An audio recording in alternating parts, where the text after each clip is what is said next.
Hi guys, Moody here. Welcome to my Crusader guide for Heaven's Fury. This is actually not really a new build, but it came out in patch 2.6.7, but it's been changed a little bit and I have never made a guide about it, so here we go. You might have seen my tier 150 solo clear in season 19. I was actually the first one to clear it on the western servers, and it was really a fun build to play, and it's been nerfed slightly, but not very much. And since Crusader is one of the top tier Rift Guardian killers in the game right now, I decided to make the guide now. So I'm gonna cover the basics, then I will go over the Rift Guardian killing setup, and then I will discuss a few different solo setups, because there are actually some variants that you could choose to play. So here's the setup for the Rift Guardian killer. We have the Aegis of Valor set, which buffs mostly Heaven's Fury by a lot. And you have to use Fist of the Heavens as well, so you need both skills because they buff each other, and you also get a lot of resource from using Fist of the Heavens. And on top of that we have the Captain Crimson set with the Ring for a Granger. We can have both sets. This is really nice because you really want a lot of cooldown reduction in this, so we have permanent Karat's Champion, and this helps a ton with this. And on top of that you get a nice damage boost. Other than that, we have the Fate of Hell. This makes it so you have two additional rays, so it's 3 in total for the Heaven's Fury. We have the Shield of Fury, where you have a stacking damage buff. Every time you use Heaven's Fury, it stacks up to 20 times. So you want to try to stack this, at the start of the fight to the maximum, so you have like the biggest damage boost for your nuke. We have the Bracer of Fury, which is also a required component for this build. It's a really big damage multiplier, and it's only active when the enemy is crowd controlled, so blind, immobilized, stun. In group, you will generally have the Barb do that for you on the Rift Guardian, but if not, if there's like an uncoordinated group or you don't trust the Barb or something, you can do it yourself as well with Judgment or Shield Glare. But generally you want to avoid that, and you want to have the Barb do it for you. So the other items are Squirt's Necklace. It's just a nice damage boost. It shouldn't really be too difficult to keep this up on the Rift Guardians. Once you acquire some decent items, you'll be fine with the typical support setup. You have Combination of Elements. Yeah, it's really strong in the setup because you have a phase of stacking Stricken, you have a phase of preparing the nuke, and then you have the the nuke phase that only lasts a few seconds. And this works really well, and you need to play around this, otherwise you're not really doing enough damage. And you have Obsidian Ring of the Zodiac, just helping us out with the cooldowns. This is really nice, and you get tons of procs. Yeah, it's basically giving you permanent everything, so pretty good. So now for the weapon. You might wonder why there is Blessed Hammer in this build with Hannah's argument, and the reason is stricken stacking. So in case you're not aware of this, the rate at which you apply stricken stacks correlates with your attack speed. And since your Johanna's argument gives you 100% increased attack speed for Blast Hammer, you want to use this weapon and that skill. So this is why it's in the build. You basically get double the amount of stricken stacks, so obviously you're going to kill the boss much faster with this. But keep in mind, this only works when you can actually fit in Blast Hammer. So this is what I talked about earlier with the Barb and stunning the boss for you. You don't really want to give up any of your skills to include Shield Glare or Judgment. You could give up the Steed Charge, but typically you would actually run Iron Skin here, and basically this Blast Hammer replaces your crowd control ability. So this is like optimized high tier Rift Guardian killing setup, but on tier 150 you will need a few minutes, even with a fairly optimized setup. Of course, if you run a little bit lower, you might not care too much about the stricken stacks, and you're just gonna blast the boss in 1 or 2 combination cycles, so you could just as well ignore the Blast Hammer. So it depends a little bit on the tiers you're running. On the very high tiers, you really want the Blast Hammer, but like before, I'd say 140, it's not really required. So to go into the details of the Steed Charge again a little bit, you do not need this, but it's really nice, and I actually prefer this setup because it gives you, something to do during the Rift, and it actually makes you useful during the Rift. Because typically in groups, you're just there to kill a Rift Guardian, you're not gonna do anywhere close to the DPS of the Trash Killer, which is probably gonna be a Necro on season, or a Witch Doctor non-season, or perhaps on season as well. And you're nowhere near that damage. So you can use Draw and Quarter to actually pull stuff, and this is very fun, and it actually helps out, especially the bad barbs. So if you have inexperienced barbs, they will need some help. and you can do a lot of work with this. The other option would be to take Iron Skin Flash, which is like a more relaxed setup. So you have 50% damage reduction from this, you get 60% movement speed when you ever get hit.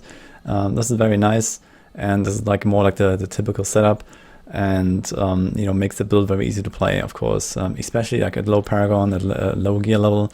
You might need this to survive properly, but once you have proper stuff and some augments, etc., this is fine to run without it. Maybe put a few more Paragons in Vitality and so on, but it's definitely really good to go with the Steed Charge. So you can take either or depending on what you feel comfortable with. Once you're more experienced and more geared, the Steed Charge is definitely a good option. The cube, I mentioned Ring of Fire Granger. You could theoretically equip it, but it has really bad stat rolls, so you want to cube it and equip the other two. We have Pride's Fall. This synergizes with Captain Crimson, giving us more damage reduction. Also, it helps us out to spam Blast Hammer a lot more on the Rift Guardian. It's a very solid choice. Theoretically, you don't need it. You could also go with for example, Nemesis Braces if no one else in the group has it, or you can go Lorik's Crown. There's a few options here. And of course the Fate of the Fell to get the additional raise. When you don't run with Johanna's Argument, Furnace is probably the next best option here. For the item rolls, you want to stack a lot of cooldown, you want to stack Heaven's Fury damage. The resource cost reduction is fine, it helps you out a bit to make the rotation easier, and it also gives you damage reduction through Captain Crimson, so especially on the shoulders this is good, but if you get it somewhere else it's not terrible. Other than that, you want a lot of attack speed, because attack speed is faster, more DPS basically, and also faster string stacking. So you want to keep that on wherever you can, and this is about it basically. The rest is just defense. So the playstyle in group differs quite a lot from solo. In group, you're just there for the Rift Guardian, and this is what I'm going to focus on now. Like during the Rift, just try to survive, press your Laws or Valor, and if you have the Steed Charge, you can try to pull some stuff. You can also just run around and pull stuff with Fist of the Heavens, but it's not really a big deal. Just make sure that you don't hinder the group, and you're going to be fine. On the Rift Guardian, you want to use the Blast Hammer to stack Stricken.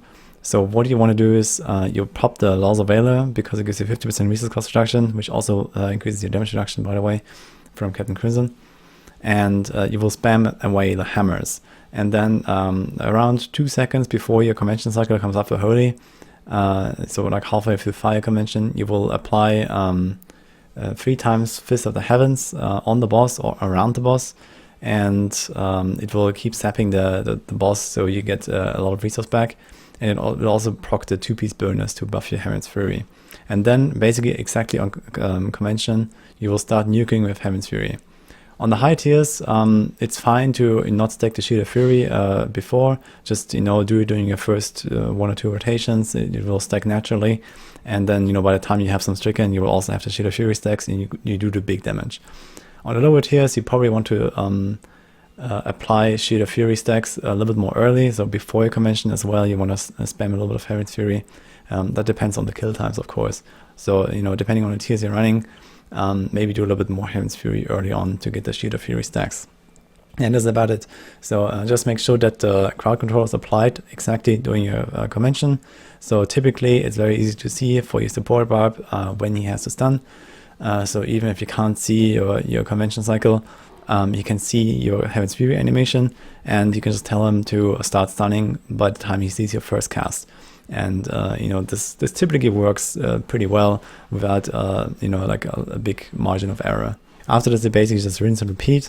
So when your nuke is over, you want to get a little bit of resource back, because your Fist of the Heavens probably has run out. So you cast it like once or twice or so to fill up your resource, and then you pop the Law again, you spam Blast Hammer until the next cycle, and then you repeat. Like right before a convention cycle, you put your 3 Fist of the Heavens, and there you go.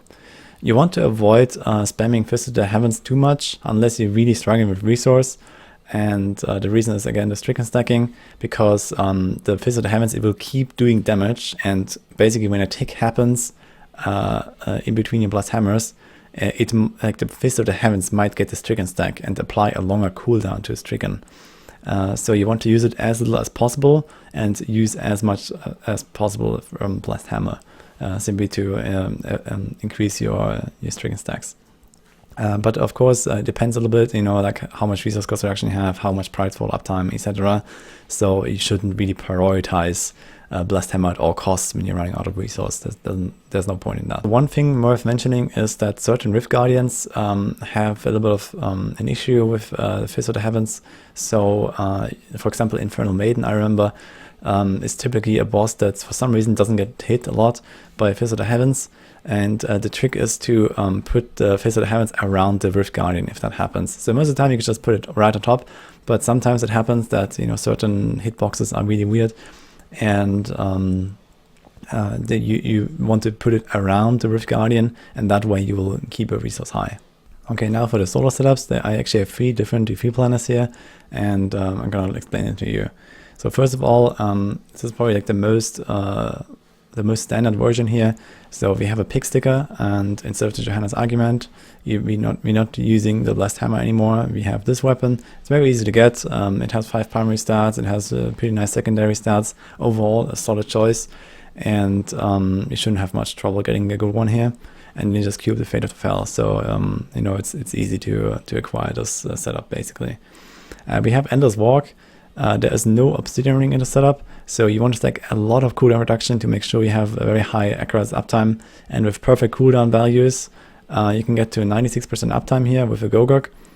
You can make it a 100% if you also take cooldown on the Amulet, but I would not recommend that. I would rather just go for the raw DPS here, and then you just have to deal with like a little gap in your cooldowns. Yeah. Other than that, you need to be aware that you need a lot of self-healing, and Holy Cause is your self-healing, basically. You can also stack a lot of life per hit, but Holy Cause is really the big thing here. And with the animation cancel nerf, it mainly nerfed Holy Cause. A little bit of the damage, of course, but since you're not attacking that fast anymore, you're not healing as much anymore. But generally, you're in the middle of a pull, and as long as you hit all of the monsters, you will heal, like 100k or more per hit, simply from this passive. And the bigger the pull size, the more you heal. It's very good, and you need this. So that's the first setup. Let's go to the second one. This is something that has been played more in the season, in season 19, and I'm not sure how popular this will be in the future. But it's definitely much better for lower end players, because you have Obsidian Ring here, so you don't have these tough cooldown requirements, and you're also more tanky. So this is probably something you will play earlier in the season, and then later on you will play this Endless Walk setup basically to increase the DPS and your Rift clear potential. So here we have Labor of Time and Obsidian Ring instead of the Endless Walk set, and you can also take the Stone Gauntlets in the cube, which gives us, I don't know, like a double toughness or even more. It's really a lot. And you have permanent uptime of all your cooldowns with Obsidian Ring and, some cooldown rolls. So this shouldn't be really a big issue. And this is like a more beginner-friendly setup, and, especially when you're not geared well. And the last one is this one. It is an Ivory Tower setup. So here we actually equip the Fate of the Fel. Keep in mind you have to change your passive, so you can actually equip the shield. And you cube Ivory Tower.